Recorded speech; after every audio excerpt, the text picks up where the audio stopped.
Now at 5, some area health providers received their supply of vaccines for young kids ahead of vaccination clinics. House Democrats say they're closer to voting on their social spending bill and the bipartisan infrastructure package. I'm Natalie Brand on Capitol Hill with some of the remaining sticking points. The 4 states' most watched news starts now. Crawford County is ready for parents and guardians who want to get their 5 to 11-year-olds vaccinated. This is KOAM News at 5. The director of the Crawford County Health Department says the KDHE had child doses of COVID-19 shots ready for them shortly after they were approved by the CDC. Tomorrow from 2 to 4 p.m., parents and guardians can bring their kids in for the first of 2 Pfizer vaccines made specifically for kids ages 5 to 11. It is, a lower dosage for the little ones, for the 5 to 11. It'll be a lower dosage, but just as effective. They have done quite a few studies, and they said that in children 5 to 11, it has a 90.7% efficacy rate. The Crawford County Health Department will also hold a second walk-in clinic for kids ages 5 to 11 on Monday. That'll be from 2 to 6 p.m.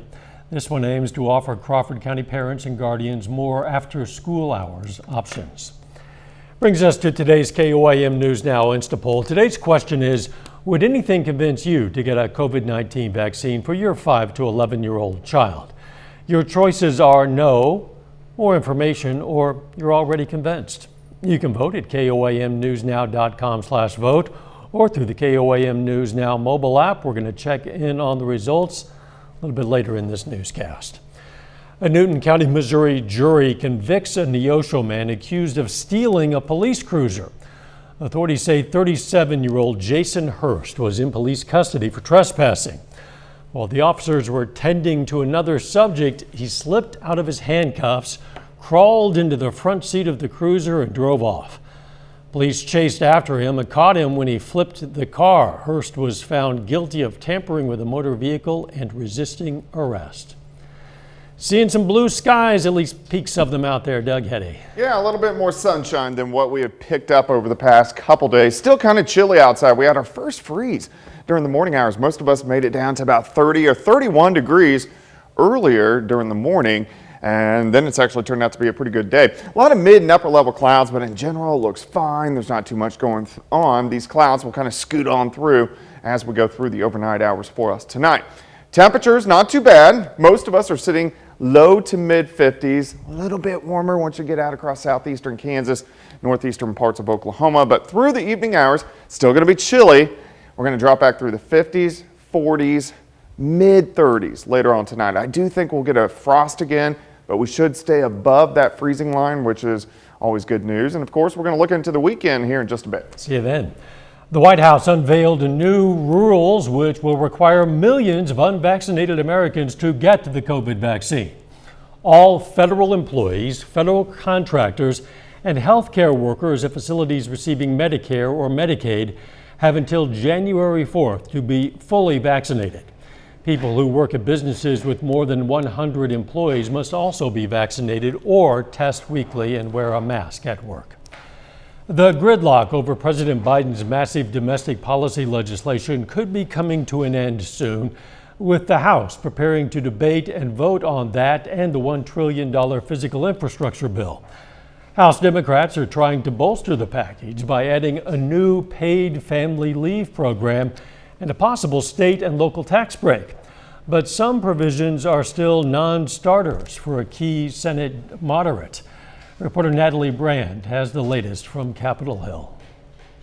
Multiple House Democrats have signaled their caucus could be ready to move on the nearly $2 trillion social spending and climate bill in the next 24 hours. I hope that we're prepared today or tomorrow morning to vote on this bill. But at her morning news conference, House Speaker Nancy Pelosi was less forthcoming on timing, though she repeated the plan to vote on the bipartisan physical infrastructure bill after the Build Back Better Act. We're going to pass both bills, but in order to do so, we have to have votes for both bills, and that's where we are. In the latest negotiations, House Democrats say they want to raise the cap on the state and local tax deductions known as SALT, and they remain committed to adding 4 weeks of paid family and medical leave to the measure. There will be money in the pockets of the American people. But key Senate moderate Joe Manchin remains firm on his opposition of putting paid family and medical leave in the final bill. Senator Manchin spoke to CNN Thursday morning. I don't think it belongs in the bill. We can do that in a bipartisan way. We can make sure it's lasting. Right now, the Democratic Party is shoving a massive expansion of government down the throat of the Republican Party. Congressional Republicans have bashed the Build Back Better bill as a, quote, liberal spending spree, while Democrats are touting new analysis from the Joint Committee on Taxation, suggesting the provisions in the bill will help pay for it. Natalie Brand, CBS News, Capitol Hill. House Democrats also want to include protections for certain undocumented immigrants, such as so-called dreamers who were brought to the U.S. as children. But those measures may not get past the U.S. Senate, where the parliamentarian has ruled against attempts to include immigration policies in the bill under the reconciliation process. Still ahead, how climate change is impacting a staple fall crop, and next in Health Watch, some risk factors you should know about that could raise your risk of developing kidney stones. Topping today's Health Watch, getting more students to return to in-person learning will require more input from underserved communities. That's according to the National Institutes of Health. The NIH has launched a new initiative aimed at increasing community engagement and access to COVID-19 testing to safely keep schools open, especially for minority students who were disproportionately impacted by remote learning. Researchers at MIT have identified a gene that may help ward off cognitive decline in old age. The gene was activated in the brains of those who spent more time on intellectually stimulating activities, which could offer some protection against age-related dementia. More than 1 in 10 of us will have a kidney stone at some point in our lives. While you can't always avoid a kidney stone episode, you can be aware of certain risks. They've been described as more painful than childbirth. We're talking about kidney stones. I felt like a little girl screaming. That's how hard it hurt me. Did you know certain risk factors can boost your chances of developing a dreaded stone? The first, dehydration. So if we don't drink enough water to dilute that calcium and other deposits that can form in the kidney, that can lead to kidney stones. Experts from the University of Southern California say drinking 2 liters of fluid a day reduced the chances of having a kidney stone recurrence by half. Family history is another risk factor. And if you've had a kidney stone in the past, you have a 50% risk of developing another one in the next 5 years. What you eat can also raise your risk. Taking too much sodium can actually cause increased secretion of calcium in the urine, and that can lead to stone formation. You should also avoid eating a lot of animal proteins like beef, chicken, fish, and pork, as well as nuts, chocolate, spinach, and tea, which are known culprits. Certain medical conditions like obesity, diabetes, urinary tract infections, and gout can raise your risk of developing a stone. And hot weather is another contributor. People living in warmer climates are more likely to have a kidney stone. Be sure to drink plenty of water if you're outdoors or sweating a lot. Most kidney stones have a yellowish appearance, but they can come in pretty much any color. The surface of the stones can be either smooth or, they can be jagged. For patients with stage 4 breast cancer, sometimes a clinical trial may offer new treatment options. But according to a 2021 UK survey, only 14% of patients with advanced breast cancer were recruited to join a clinical trial. 77% of them had never been asked. And that is a look at today's health news. A little bit later, some area high school students get a virtual, hands-on look at operating some heavy equipment. Plus, it looks like another cold night for us tonight. When are we going to warm up? We're going to take a look at that coming up.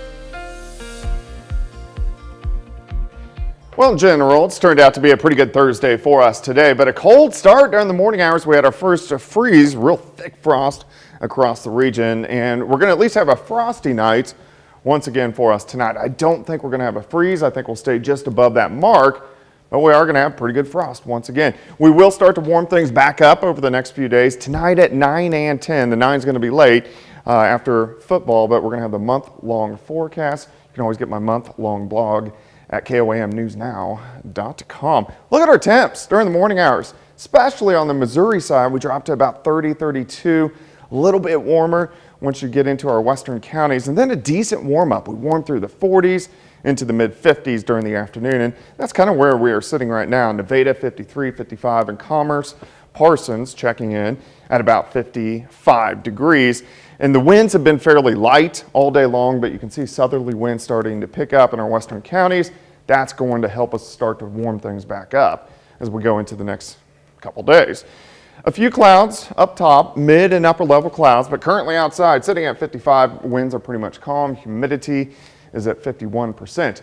Through the evening hours, we slide back through the 50s, into the 40s, eventually mid 30s, once again later on tonight. So most of us will have a frost, but I do not anticipate having a freeze during the overnight hours. We do have these mid and upper level clouds kind of streaming through. Not a big deal, nothing underneath the clouds. Really, it's pretty quiet across the Central Plains behind the storm system that gave us a little bit of rain over the past couple days, and not a lot going on out to the west. So our weather's pretty quiet as we go into the next few days. Let's break it down. Let's go through the overnight hours tonight. Still a few clouds out there, mid 30s for overnight lows. We get a light southerly wind tomorrow, nice warm up, partly to mostly sunny skies. Friday, I think, is shaping up pretty good. We're going to start cold at 36, 54 by noon, about 5 degrees warmer, 4 to 5 degrees warmer. High temps pressing 60 during the afternoon. Tomorrow night, any high school playoff games look fine. And then as we go into Saturday, cold start, near 40, and then we warm into the 60s by the time we head into Saturday afternoon. So we're adding 4 or 5 degrees each and every day. Sunday looks great too. Plenty of sunshine, chilly start, but we should go well into the 60s for highs. Monday, much of the same. So really nothing bad happening in the next few days. You can see by Monday afternoon a wind shift line out across central Kansas. This is a cold front that's going to slide in by Tuesday, and this will give us our next chance for some showers across the region. And then the front just kind of hangs out on top of us on Wednesday into Thursday. So it keeps these rain chances around Tuesday, Wednesday, and then most of this should be gone by next Thursday. And then a big cool down late next week heading into next weekend. But temperature's pretty good over the next several days. Let's go 59 tomorrow. Look at the weekend. You can't beat it. 65 Saturday, 70 on Sunday. Remember, early Sunday morning, we do toss back, so you gain an extra hour of sleep. You lose an hour of evening daylight, so it's going to be getting dark right about 6 o'clock, right before 6, so that kind of stinks. Yeah, I don't like that trade, but Yeah. what do you do? Yeah. Thanks, Doc. So McDonald County students got a hands-on lesson on operating heavy equipment, sort of, kind of, hands-on simulator. Counts, right? Nabholz Construction brought a skid steer simulator to the high school for ag class students to try out. The company uses the simulator to train new employees before getting them on the actual job site, so it provides a good experience for students as well. Nabholz Construction has a simulator, a heavy equipment simulator. Today we're running the excavator simulator, and they were gracious enough to come in and let our kids kind of train on it and get a feel for a part of the job industry that a lot of times none of them will ever have an opportunity to do. The company also talked to the students about job opportunities.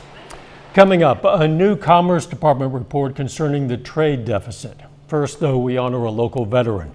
Bill Dunn served in the U.S. Marine Corps from 1961 to 68. The Webb City, Missouri native was stationed in Vietnam, and we salute Private Bill Dunn, a four-state hero.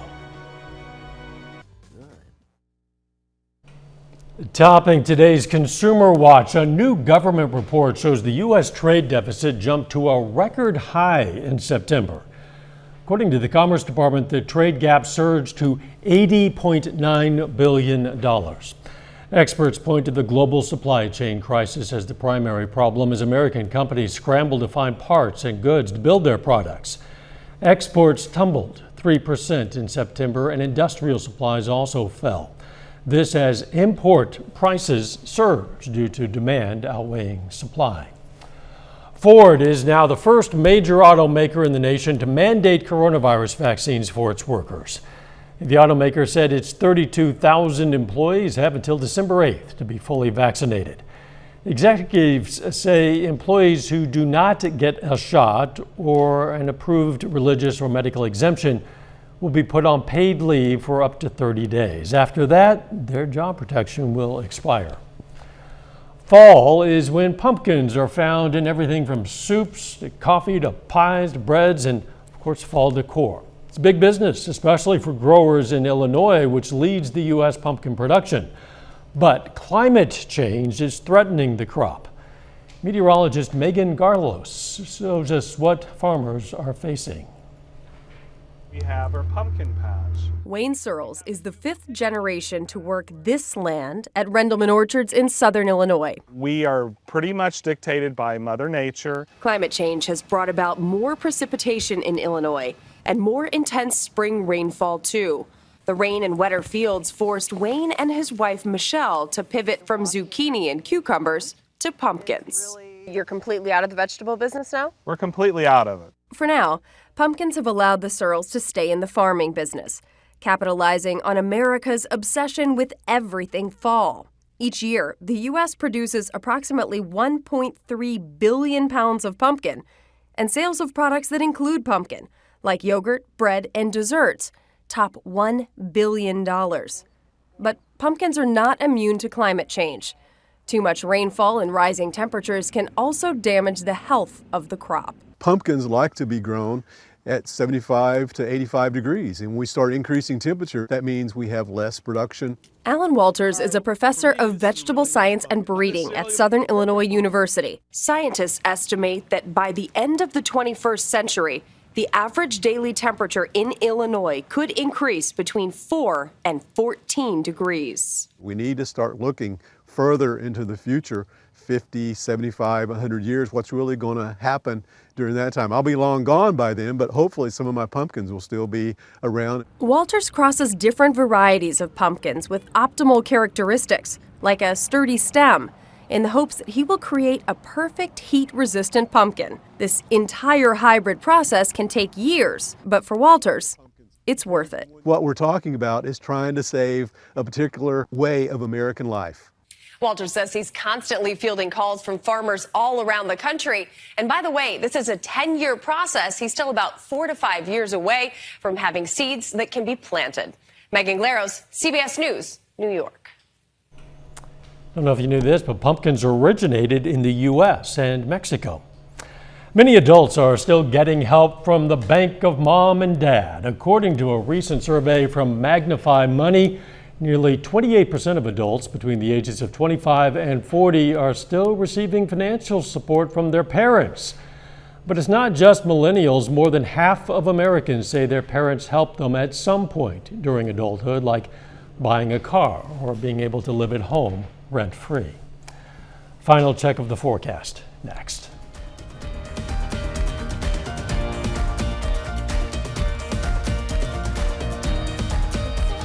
Yes, I do. Up next on the CBS Evening News, the judge in the Ahmaud Arbery murder trial finds discrimination in the jury selection process. Then on KOAM News at 6, we're going to have more on the supply of youth doses of COVID-19 vaccines at area providers. Plus, a Kansas lawmaker responds to President Biden's new vaccine rules. Stay with us for the CBS Evening News and then KOAM News at 6. Well, let's take another look at our KOAM News Now Insta poll. We're asking, would anything convince you to get a COVID-19 vaccine for your 5 to 11-year-old child? You can see it's pretty evenly split between no and I'm already convinced. Not many people apparently waiting for more information on this one. You do still have time to participate at KOAMnewsnow.com/vote or through the KOAM News Now mobile app. We're going to have the final results on this poll on KOAM News at 10. It is cold out there, but it's nice to see a bit of blue sky peeking out between the clouds. A little bit of sunshine for us today. And it's going to be another chilly night. We'll drop back into the mid-30s, so a frosty start to your Friday, but we are starting to warm things back up just a bit. Near 60 tomorrow. Look at the weekend, 65 and 70. Unfortunately, Sunday evening, it's going to be getting dark before 6 p.m. Yeah. Which stinks. Yeah. Enjoy your Saturday evening. Thanks for joining us. We'll see you right back here for KOAM News at 6. Let's make it a great evening.